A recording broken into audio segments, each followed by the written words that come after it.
Welcome to multi Telugu channel KNRHS college Narayanarao university of health సైన్స్కి సంబంధించి Telangana state నుంచి మనకి ఎగ్జామినేషన్ రిజల్ట్స్ అయితే రిలీజ్ చేశారండి బీఎస్సీ పారామెడికల్కి సంబంధించి. సో ఈ రోజు మనకి రిలీజ్ చేయడం జరిగిందన్నమాట. డేట్ కూడా మీరు ఇక్కడ చూడొచ్చు 22/6/2024. అండ్ ఇక్కడ ఫస్ట్ నోటిఫికేషన్ మనకి బీఎస్సీ రెస్పిరేటరీ థెరపీకి సంబంధించి ఫస్ట్ ఈకి సంబంధించిన ఎగ్జామినేషన్ రిజల్ట్ అయితే రిలీజ్ చేశారు. దీన్ని చెక్ చేసుకోవడానికి పక్కన వ్యూ మీద లాంగ్ ప్రెస్ చేసి ఫస్ట్ ఆప్షన్ సెలెక్ట్ చేసుకోండి. తర్వాత డిస్కార్డ్ కీప్ అని చెప్పి ఉంటుంది, కీప్ మీద అయితే క్లిక్ చేయండి. అండ్ దాని తర్వాత మళ్ళీ వ్యూ మీద లాంగ్ ప్రెస్ చేసి ఫస్ట్ ఆప్షన్ సెలెక్ట్ చేసుకోండి. ఈ విధంగా పీడిఎఫ్ ఫైల్ కనిపిస్తుంది. పీడిఎఫ్ ఫైల్ మీద క్లిక్ చేయండి. క్లిక్ చేస్తే మీకు పీడిఎఫ్ ఫైల్ అనేది ఈ విధంగా అయితే ఓపెన్ అవుతుంది. సో ఈ కోర్స్కి సంబంధించి ఒకరైతే పాస్ అవ్వడం జరిగిందనమాట. సో వాళ్ళ యొక్క రిజిస్టర్ నెంబర్ ఇక్కడ ఉంది కదా. సో అదేవిధంగా ఎంతమంది పాస్ అయితే అంతమంది రిజిస్టర్ నెంబర్స్ అయితే ఉంటాయి, అంటే మీకు హాల్ టికెట్ నెంబర్ ఉంటుంది. సో ఎక్కడ ఉందో ఇదే విధంగా రిమైనింగ్ కోర్స్ వాళ్ళు కూడా చెక్ చేసుకోండి.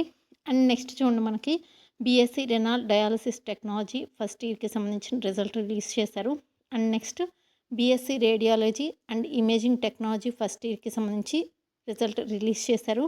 And next result of BSc optometry first ఇయర్కి సంబంధించి, and next BSc operation theatre technology first ఇయర్కి సంబంధించి, and next BSc neuro science technology first ఇయర్కి సంబంధించి, and next BSc critical care technology first year, and next BSc cardiac and cardiovascular technology first year, and audiology and speech therapy technology first year, and BSc anaesthesia technology first year. So వీటికి సంబంధించి మీరు నేను ఏదైతే first ఒకటి చూపించానో అదే విధంగా remaining అన్నీ కూడా మీరు వ్యూ మీద లాంగ్ ప్రెస్ చేసి ఫస్ట్ ఆప్షన్ సెలెక్ట్ చేసుకున్న తర్వాత కీప్ మీద క్లిక్ చేసి మళ్ళీ వ్యూ మీద లాంగ్ ప్రెస్ చేసి ఫస్ట్ ఆప్షన్ సెలెక్ట్ చేసుకుని మీకు పీడిఎఫ్ ఫైల్ కనిపిస్తుంది. దాని మీద క్లిక్ చేస్తే మీకు పీడిఎఫ్ ఫైల్ అనేది ఓపెన్ అవుతుంది. ఈ విధంగా అయితే ఏ కోర్స్కి సంబంధించిన వల్ల ఆ కోర్స్ అయితే చెక్ చేసుకోండి. అండ్ డిస్క్రిప్షన్ లింక్ కూడా ఇస్తాను, చూసుకోండి. ఈ వీడియో ఇన్ఫర్మేటివ్ అనిపిస్తే లైక్ చేయండి. And thank you for watching.